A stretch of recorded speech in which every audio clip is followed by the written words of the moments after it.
Сәлем, сіздермен бірге Жансая драма. Мен бұлай жүре беруге болмайды, мен саған жаныма шығасын айтып отырмын деген кезде Жайын бүгін қандай күн деп сұрайды. Бейсенбі деген ешкім таңдамаған болып шығады. Ал әлгі қыздар басқа жаққа ауыстырғанша 2 айға шыдауға тура келеді деп жүреді. Келесі күні 21 дауыспен А сыныбында, А классында болған Пекхари деген қыз келіп, Суджин, сенің қалың қалай, еш жерің ауырып қалған жоқ па деп. Әлгі бұзақ қызға Дайон, қойсайшы бұныңды, бұндайыңды доғар енді деп өзінше жана шыған қылып жасап атқан кезде Суджин осы ойынның барлығын құрастырған, осы ойынды жасап отқан, осы сыныптың главары, яғни атаманы осы Пекхари екенін түсінеді. Бірақ та өзінің білгенін сездіргісі келмейді, және де басқа қыздардың барлығы Пекхариден қорқатын, тек соның айтқанымен ғана жасайтынын біліп қалады. Суджин Жайынды көз жасымен көндірмек болып еді ойынға қатыстыруға.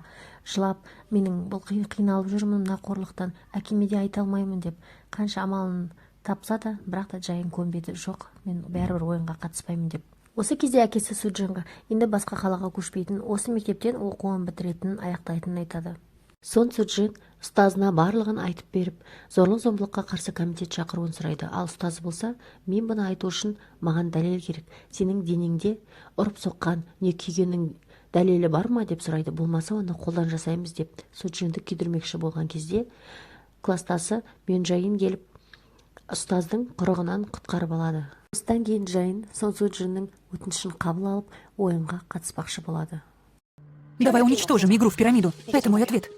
Правильно? Келесі ойынға Жайын да қатысатын болды. Ал бұл Пекхаринға ұнамады. Бірақ ойынның шешімі бойынша Жайында 2 дауыс, ал Сон Суджинда 5 дауыс болды. Өкінішке орай F классына басқа қыз түсті. Суджин С классына ауысқаннан кейін ортада бедел артып, сыныптастарын көндіріп, приложениеде қате болуы мүмкін, сол себепті қағазға жазып дауыс берейік деп көндіреді. Дауыс берілген қағазды Суджин байқатпай ауыстырып алып кетеді де қыздардың жазуы бойынша өзіне кім дауыс бергенін тексермекші болады. Тексеру барысында Пекхариннің айтуы бойынша қыздардың дауыс бергенін түсінеді. Яғни Пекхарин қаласа бұны көтереді жоғарыға, қаласа түсіретінін біліп, қалайда мен бұл ойынды көзін құртамын деген шешімге келеді.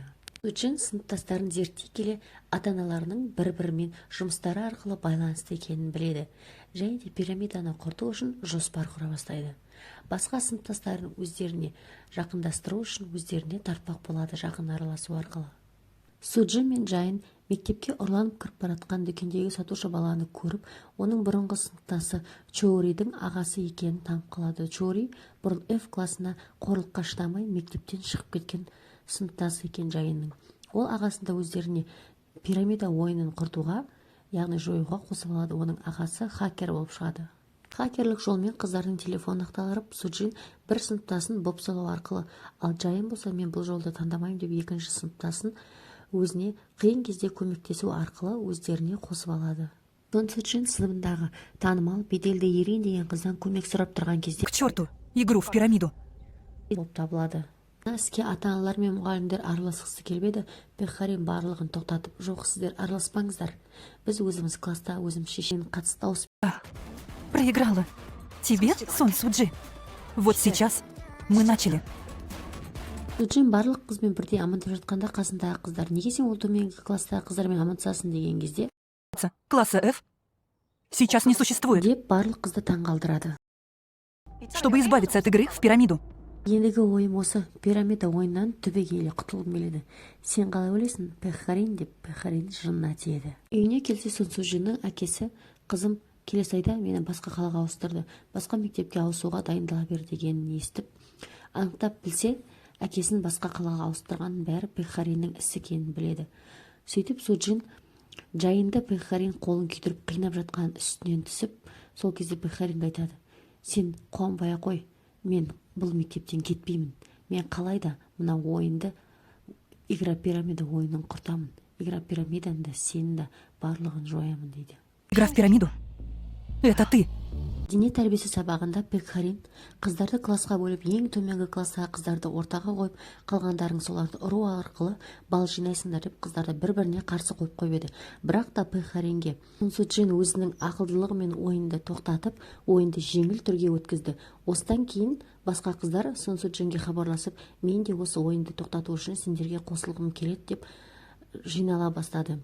Пекхарин мен Жайынның үйіне келіп, егер де сен өзіңнің бұрынғы қалпыңа F классыңа көшпесең, мен сонсыз жүннің өмірін күл-талқанын шығарып, оның мазасын кетірем, берекетін алам дейді. Одан қорыққан мен Жайын жарайды мен келсем дейді. Бірақ та бұны біліп қалған Сонсу Джин мен Жайынға келіп, мен Пекхариннан қорықпаймын, сен де қорқушы болма, біз бірге біріксек, біз күштіміз деп, өзінің жағындағы барлық қыздарды жинап, бұл жолы қалайда біз пирамида ойыннан құтыламыз, бұл ойынды түбегейлі жоямыз деп барлығы бірігеді. Келесі пирамида ойынын бастамас бұрын мен сендерге жаңалығым бар.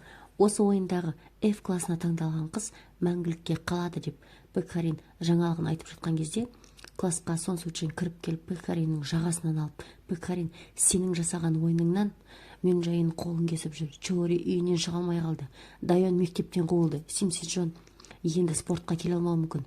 Осы ма саған керегі дейді. Қыздар, мына ойынды тоқтатайық. Егер де кім менімен келсе, ойынды өшіріп орындарынан тұрыңдар.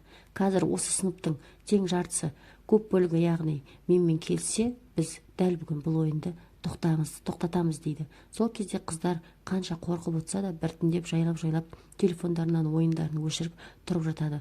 Сол кезде соңғы дауыс жетпей тұрған кезде мектептегі старшысы да өзін телефоннан өшіріп қыздарға келіседі.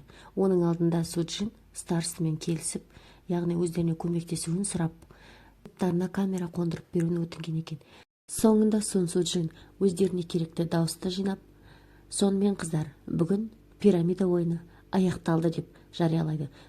Мектептегі басқа бір мұғалімнің байқаусызда видео түсіріп жүріп, Суджинді бұғазақы қыздардың ұрып-соғып жатқанын түсіріп алған видео жазбасы сақталған екен. Соны уақытша мұғалімге беріп, ол мұғалім барлығын халыққа әшкере етіп, сол видеоны шығарады.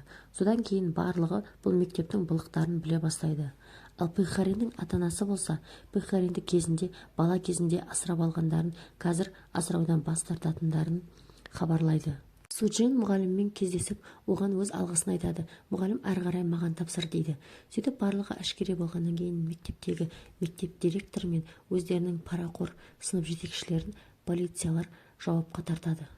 Ал Пекхариннің ата-анасы бас тартқаннан кейін аты-жөні белгісіз адам ретінде ауруханада жатқанын көреміз. Суджиннің әкесі де қызының ұрып жатқан видеосын көргеннен кейін өзінің қателігін түсініп, қызынан кешірім сұрап, ендігі жерде саған көмек керек болса, мен сенің әрқашан қасыңдамын дейді. Жаңа оқу жылында қыздардың жақсы көңіл күймен мектепке келе жатқанын көреміз. Сіздерге сериал ұнаған болса, мені қолдап кетуді ұмытпаңыздар.